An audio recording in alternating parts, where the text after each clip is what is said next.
Nina bakambombo ushomiyamana zindaba ze-1KZNTV ifundele uphilano kaCebekhulu kwamzimba umntwana uyakhuleka kunina besilo sanibonani. Nazi indaba kwizona esithizo ezihamba phambili namuhla. Ungqongqoshe ugxeka ukubulawa kwawase Mut. Kushone umntwana kusha indlu kwaMbonambi kanti kwethula abazosebenza nabaholi bendabuko. Sanemukela kwindaba zethu ze-1KZNTV nina besilo. Ungqongqoshe umnyango wemfundo ephakeme kanye nezobuchwepheshe kuleli udokotela uBlade Nzimande usechaza isigameko sokubulawa kukaThisha wesikhungo semfundo ephakeme iMangosuthu University of Technology eThekwini KwaZulu-Natal njengesibi kakhulu futhi esiphazamisa umgqiqo walomnyango wokuqinisa ekusabalalisa ulwazi kakhulukazi emkhakheni wezobuchwepheshe. Umphephethu ubehambele kumndeni kaChanelal Dwarika okutholeka isidumbu sakhe eNanda eThekwini ngemuva kokuthunjwa ngabalisa abangaziwe emzini wakhe osesikhawuleke eThekwini ngasekupheleni kwenyanga edlule.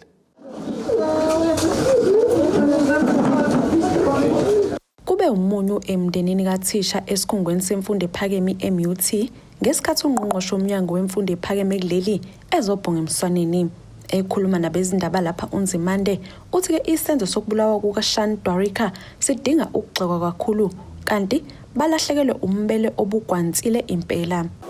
Lento into efuna ukugxekwa kakhulu ngoba kuyacaca ukuthi izwe lethu sisenabantu abangayifuni inqubekela phambili. Ngoba umuntu onjenganaye obe umfundisi wasenyuvesi efundisa futhi izifundo ezingatholakala kalula zobunjiniyela ngala kwezokuxhumana.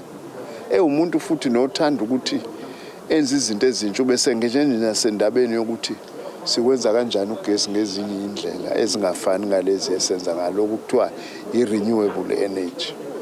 Ngakho ke thina njengomnyango yami yombili ngoba ubethintene nayo yombili yako higher education no science ezobuchwepheshe njengomuntu obethanda ukuphenya i-research ukuthi silahlekelwe kakhulu noma kubhlungu kakhulu emndenini kodwa nathi silahlekele siyizwe ikakhulukazi siyisikhungo zemfundo ephakeme. uDwarika obeneminyaka engaphezulu kwama-60 ubikwa ukuthi ulahlekile ngasekupheleni kwenyanga eyedlule kanti umndeni wakhe uthi ke ngolwazi abalibona kumakhamera aqoshiwe uDwarika ubesemzini wakhe esikhawuleki nalapho ke ebelungisa okuthize njengoba kuhlala iziqashi nokulapho ehlaselwe abasolwa bamphoqa ukuba angene emotweni yakhe babe sebezula naye bathi ke akukho abakusolayo obengaholela kulesi sigameko. I mean, nobody's had any rest in this house, and the only thing we were hoping for and we were wishing for was his safe return. We were prepared to have him in hospital or something of that sort, but this is completely unexpected. It's senseless. They took him in his own vehicle. They did take him and they went around that night, and he was then eventually found 6 days later. Unfortunately, we don't have the details. The police have not released that to us, and he's been part of that community for a while, and he's never had any issues. He's never had a problem there. He always thought he was safe there because he was part of the community. It's just unimaginable what has happened. Ubefundisa umkhakha wezobunjiniyela kanti ke ubesekwenze lokhu iminyaka engaphezulu kwama-20. Isidumbu sakhe sitholakala ngempela sonto eNanda kanti kuboshwe abasolwa ababili okubikwa ukuthi ke bebehamba ngemoto kaMufi bethenga utshwala ngamakhadi akhe kanti ababili bavele kafushane enkantolo eMantshi eThekwini izolo. Abesikhungo bakhale kakhulu ngobugebengu kuleli. It is important for government to really take this as priority number one for the country. And we hope, government is listening. I'm happy that the minister is here and he will also be sharing this particular problem with the Minister of Police, because we definitely as a country need to solve the problem of crime. Otherwise this country is going nowhere. Amaphoyisa asathungatha ke abanye abasolwa ababili. Esindabeni ze-1KZNTV kubikuntomkhona Mvubu eThekwini. Usakhungathekile namanje umndeni wakangubane ediphini Ward 5 kwaMbonambi ngaphansi kwamasipala wasemfoloze enyakatho KwaZulu-Natal kulandela ukuthi kusheka kabuhlungu abantwana abathathu balomndeni kwathi oyedwa wabona iminyaka emithathu ubudala washona ngenxa yomlilo abasola ukuthi udalwe ikhandlela kade kehamba ugesi. Ilungu lomndeni uMut.Kushone ngubane elandisa iziko lezindaba uthi lesigameko sibashiye bekhungathekile njengoba lomlilo uvele waba namandla ngokukhulu ukuphazima kweso. Uhleli-ke emakhandleleni umndeni wakangubane kulandeleke isigameko sokuthungeleka komlilo okusolakala kathi-ke udale ikhandlela noshise kabi izingane ezimbili kwathi isithathu ebikhona eneminyaka emithathu yashaya ngqongqo kuwo lo mlilo kanti kulabo ababili abasindile namanje-ke baqeqwa emtholampilo ukuze bathole ukwelashwa. Umntwana-ko kuyena osindile nokunguyena obekhona kwenzeka isigameko uyachaza.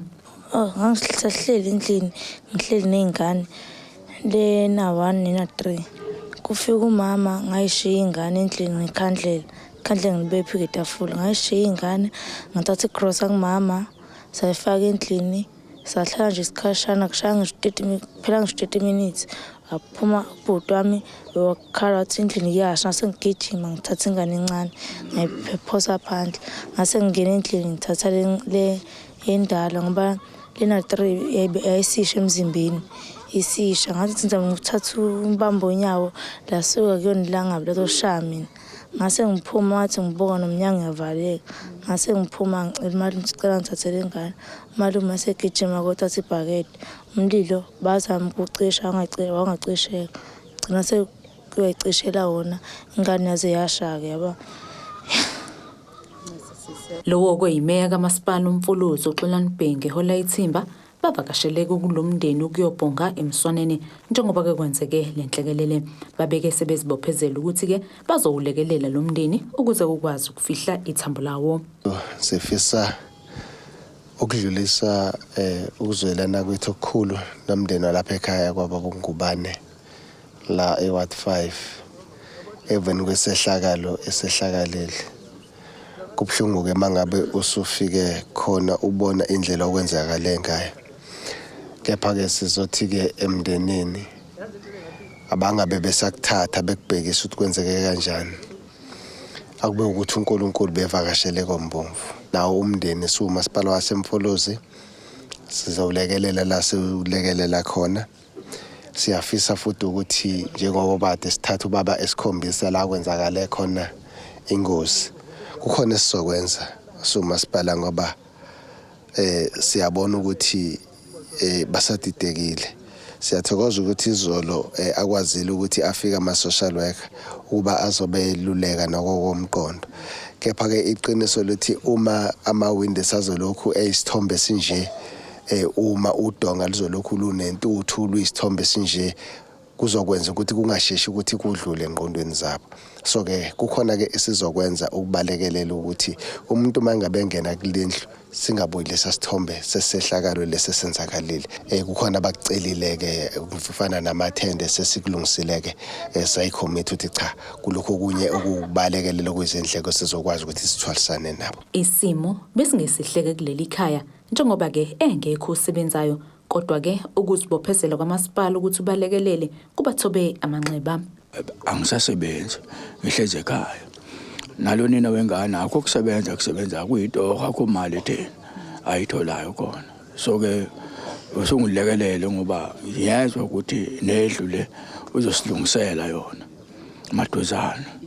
So ngiyakubonga lokho nalokho namanje kade bekhuluma nangendaba ukuthi basixhase ngetende ezolekelela abantu abazobe la ekhaya kusasa. So ngiyabonga kakhulu. Kulindeleke ukuthi-ke umntwana afihle kusasa enkonzweni ezoba sekhaya ekuseni. Lezi izindaba Mut..KZNTV nginguSamukeliso Ngqulunga ngisediphini kwaMbonambi. Umnyango wezokuthuthukiswa komphakathi KwaZulu-Natal wethule osonhlalakahle abazosebenza namakhosi kanjalo neinduna ukulwa nehlamvu esibonakala dlondlobala mawala sokuhlukunyezwa kanye nokubulawa kwabantu besifazane nezingane kulelizwe. Lolu uhlelo lwethulwe kweMzumbe lapha kuyigameko zokubulawa kwabantu besifazane nezingane zilokhu iqhubeke njalo nokudlanga khona.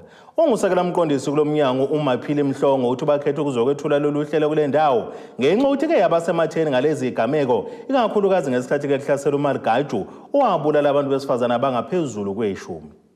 Njengoba ziloku ziqhubeke njalo nokwanda izigameko zokubulawa kwabantu besifazane nezingane kuleli, uMnyango Wezokuthuthukiswa Komphakathi esifundazweni usuqhamuke nohlelo lokuthi amakhosi nezinduna babe yingxenye yokulwa nalesi sihlava. Lolu hlelo lwethulwe eMzumbe lapho izigameko zalolu hlobo zibonakala zanda. Usekela mqondisi kulomnyango uchaza ngalolu hlelo.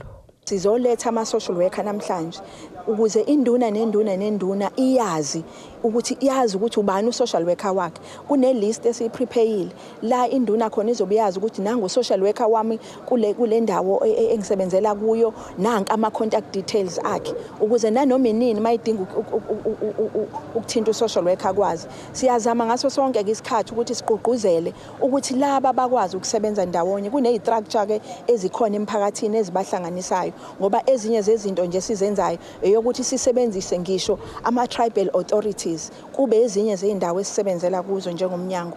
Yeqhuba uthi umnyango bafuna indlu yomdabu idlala indima unqanda lezi zigameko. Ube esekhumbuza isikhathi sabanzima lapha abantu besifazane bakule ndawo baqedwa khona umalgatshu. La eMzumbe kunesikhathi around 2020 la sabhekana khona nokuthi kwakukhona abantu abasha ababulawa nabantu nje abaningi abanye abagcina bebulawa ngoba kwakuvela ukuthi kukhona nezimo la bethengwa khona kube ngathi hayi sikutholela umsebenzi sikwenzela lokhu bese kanti bayabaheha ukuze bakwazi ukuthi babulale. So yileso simo ke namhlanje sisilethela. Sizothe emakhosini, sizothe induneni, sikhona somnyango ka-social development, sifisa ukusebenzisana nabo sibalekelele. Usekela meya waseMzumbe uthi balithokozele kakhulu lolu hlelo. Induna njengoba zimenyiwe namakhosi nathi njengomasipala amakhansela sibe nokubambisana ekutheni sikwazi ukuthi izigameko ezinjenganalezi silwisane nazo. Nokuqugquzela nje abantu abayibagilwa ukuthi bakwazi nabo ukuphumela obala babe nesibindi sokuthi bazikhulume. Undunankulu wesizwe sakwazama kwaQoloqolo uthi bengabaholi bomdabu ngeke bavumele ukudlwengulwa kwezingane nabantu besifazane kwenzeke ngaphansi kweso labo. Angeke sizinduna zesizwe sizinduna ezesilo undaba ezitha umisizulu bese siyekela isizwe sifa ngalolu hlobo kudlwengulo omama izingane ogogo. Ezindabeni ze-1KZNTV kubika uZamando Sicele ngisemzumbe. Ake sithi ishelele itolo nebeselo sobuye sibuye nezinye zendaba.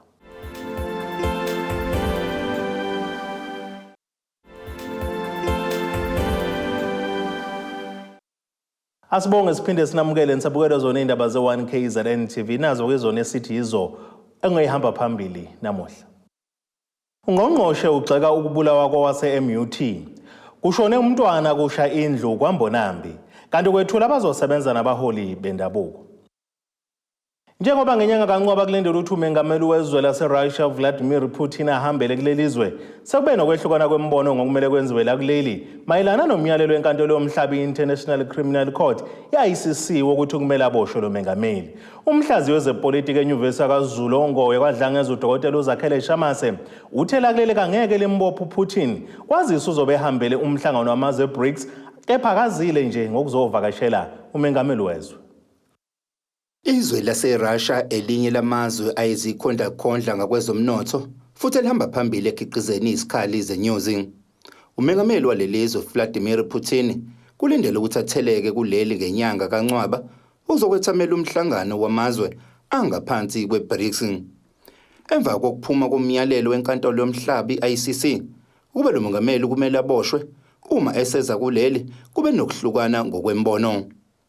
Umhlazi wezepolitiki uDokotela uZakhele Shamase uthela kuleli angeke limbophe uPutin ngoba lokho kuyobe kufana nokuthi libopha umhlobo walo. Manje uPutin South Africa ayikwazi ukumbopha futhi ngeke izimbophe ngoba akazile njenge head of state uze ngemeeting eBRICS ngakho ayikwazi South Africa umbopha ngoba iyobe ibopha umngani wayo ibopha umhlobo wayo kuiBRICS nangomhlobo wayo ngokomlando wozomzabalazo nje jikelele. iRussia yaziwa ukuthi inamagalelo amakhulu ngokozomzabalazo kusaliwa ngenqubo yobandlululo. Kuzokhumuleka ukuthi lakuleli lisola likwisimo esifanayo nesangonyaka 2017 nalapho kwakumele libophe khona umengameli waseSudani uOmar al-Bashir nowagcina engaboshwanga.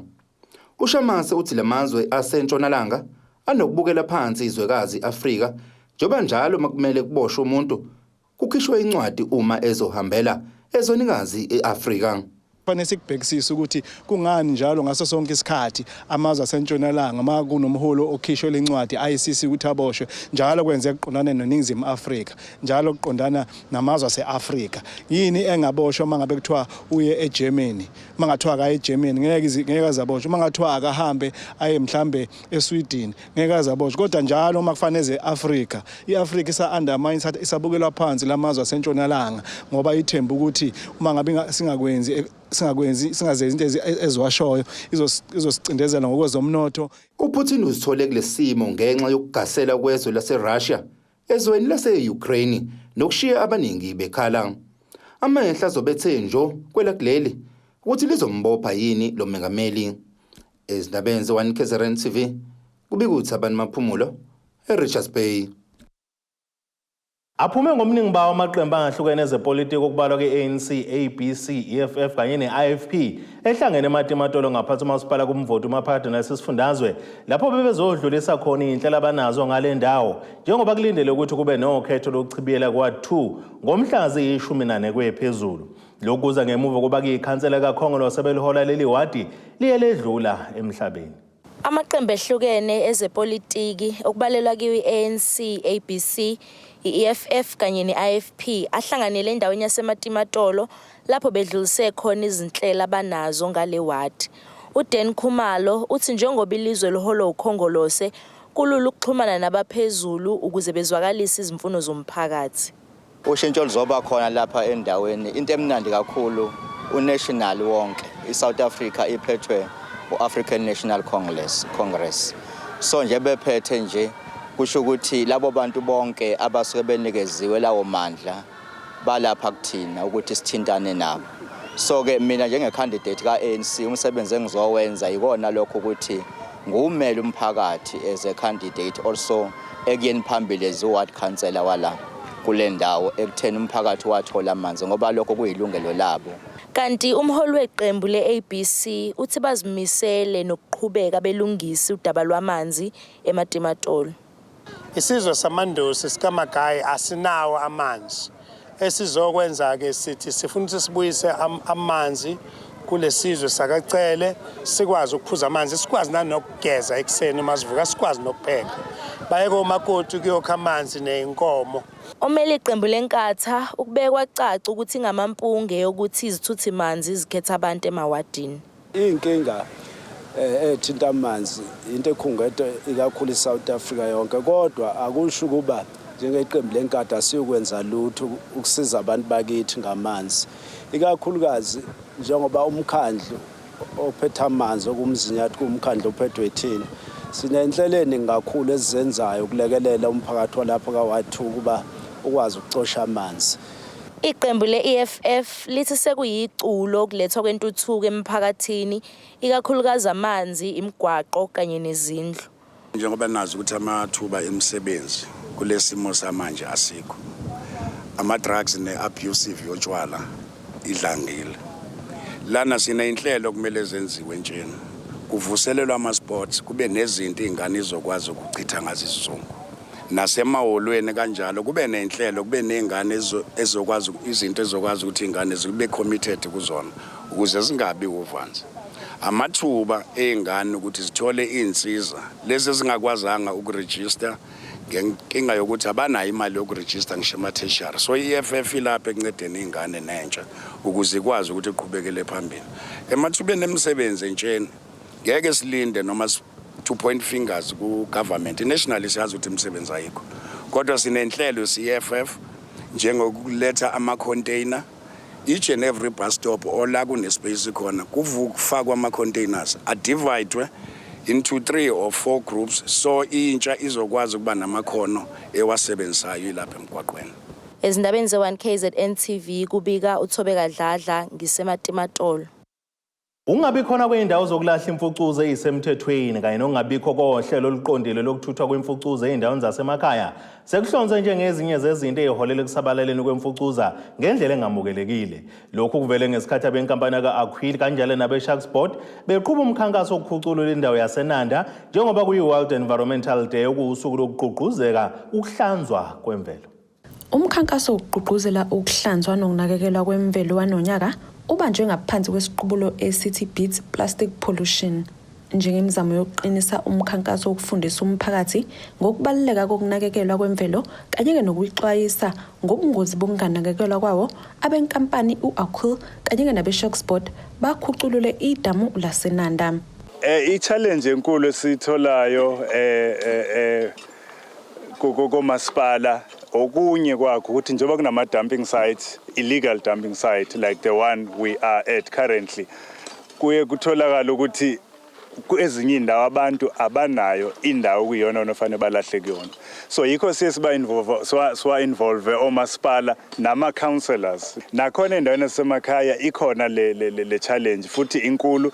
Kwezinye indawo uthola ukuthi enye inkinga bakhona noma bezama ukuqoqa abantu udoti kodwa awekho ama resources ukuthi umasipala afika bathathele indawo kugcina ke sekwakheka ke ama illegal dump sites. So izinto esizihighlighta ke lezo nakomasipala ngoba sesinenhlanhla ukuthi khona omasipala asebesithathile njenge Akhwele kwiphathi yama committees abo environment la sikwazi ukuthi si raise awareness kulezi zinto sikwazi ukuthi sibafundise nabo ukuthi nazi into engazenza okunye nje omunye umasipala esakuthola khona sase sizama ukudlulisana nabaningi ukuthi banelenda ukubizwa ukuthi buyback center la abantu bekwazi ukuthi bangathatha udoti nezinto ezirecyclishwayo bazihambise kuleyo ndawo bathola amasentana in 10 lo muntu uyakuthatha ukurecyclisha naye enza imali.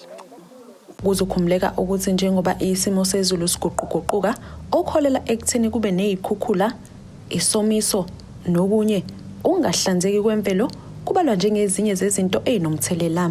Ukulahlwa kwemfucuza eindaweni ezingafanele kuphinde kukholele nasekuvalekeni kwamapayipi ahambisa amanzi nokudala inkinga uma kunezimvula. Iphinde ke ingene olwandle ebese kuphazamiseka izilwane ezihlala khona. Abe-Sharksport bathi ke bakhathaza lokhu. Indawo ezikanjengalezi udoti olahlwa kanjena uyahamba from here uya emfuleni. From emfuleni uyakhukhuliseka ugcina ufika olwandle. Mase ufika olwandle kulapha uye end up udliwa izilwane zasolwandle njengoshaka no fish. So thina njengo-Sharksport nje basidila ngoshaka kakhulu siye masivula isizo sikashaka sithola ukuthi ngaphakathi khona udoti omningi amaplastiki amabhodlela lokho ke ubufakazi bokuthi yonke le doti sokulahla njengomphakathi u-end up u-affecta izilwane zethu zasolwandle. That's why siye senza ama-awareness nemiphakathi ukuthi sibafundise ukuthi abanakekele indalo ukuthi whatever abakucosha around bakufaka emgqonyeni ukuthi kungagcini kulimala izilwane olwandle because no fish laba badlalwa laba plastic bagcina thina sibathenga gcina begulisa thina. Njengoba idamu laseNanda laziwa ngokuheha izivakashi ezahlukene ungahlanzeki kwalo kunomthelela omubi ukuheha izivakashi. Kunxuswa umphakathi ukubamba iqhaza ukuqinisekisa inhlanzeko yezemvelo. Ezindawo ezeni abantu laba mabefikile bevakashile basuke bengeke baphinde bahambe babuyele na indawo la emuva bafike babuke bese bebuyele emuva. So ukuhlanzeka kwazo zibalekile and ngiphinde ngibele leliphuze ngeke ngalisho ama event enzekayo ukuvakasha kwabo labo bantu abeza endaweni ezihlanzekile ku create amathuba omsebenzi ku create amathuba ebusiness okuwukuthi then kubenefita wona umphakathi. So kubaleka ngempela ukuthi thina somphakathi sigcine lezi indawo ihlanzekile. Uma ukuthi uyabona nawe ukuthi khona umuntu owenza okungalungile in terms okutheni ungcolisa indawo noma khona kulahlayo kumele lokho ukusukumele uphakame uma ukuthi khona abomthetho abaseduze babikele. Ezindabeni ze-1KZNTV kube uNtomkhona Mvubu eThekwini. Ake sithi ishelele etolweni nabeselo sobuye sibuye nezinye izindaba.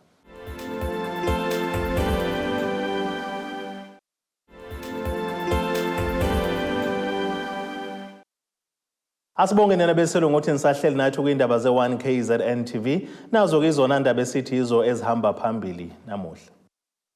Ungqongqoshe ugxeka ukubulawa kwawase Mut. Kushone umntwana kusha indlu kwaMbonambi kanti kwethula abazosebenza nabaholi bendabuko. Ake sibheke engosini yezomnotho.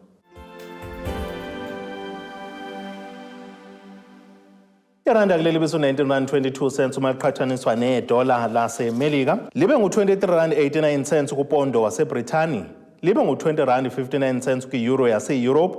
Intengo yegolide yona $1,957.98 i-ounce kuthi intengo kwalo ngahluziwe yona ibe ngu-$76.71 umphongolo. Ake sibheke engosini yezemidlalo.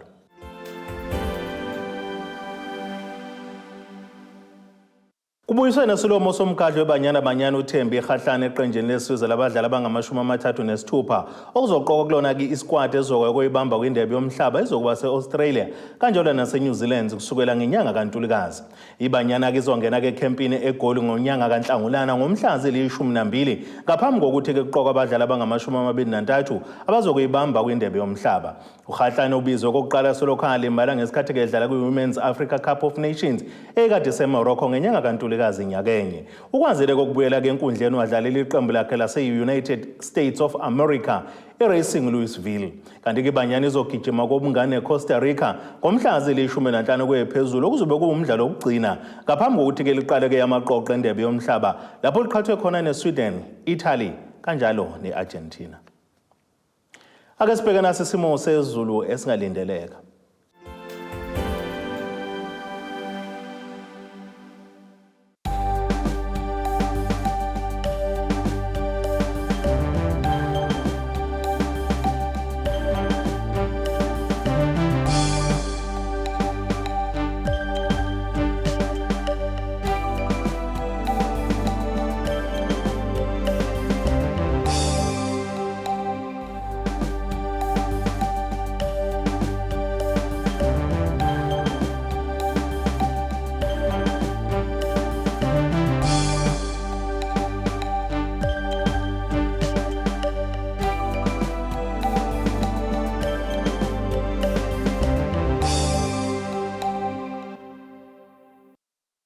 Nina bakaqamba lankomo zilahlekile zodliwa umdlebe kwaSoshangane kwamzimba umntana nethimba lonke le indaba sithi khumu kuze kube ngokuzayo.